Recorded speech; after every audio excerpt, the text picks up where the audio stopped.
सा खा रही है। तेरे लिए मैं कैंडी बना के लाती हूँ जिससे तेरा खांसी छूट जाएगा। रुक जा। बना बना।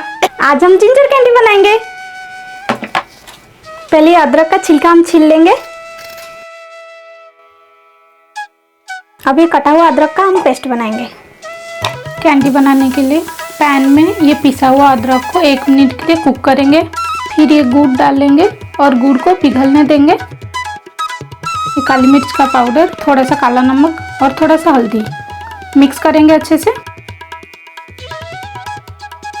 ये कंसिस्टेंसी सही है कैंडी बनाने के लिए। अब एक बटर पेपर में कैंडी का शेप देंगे।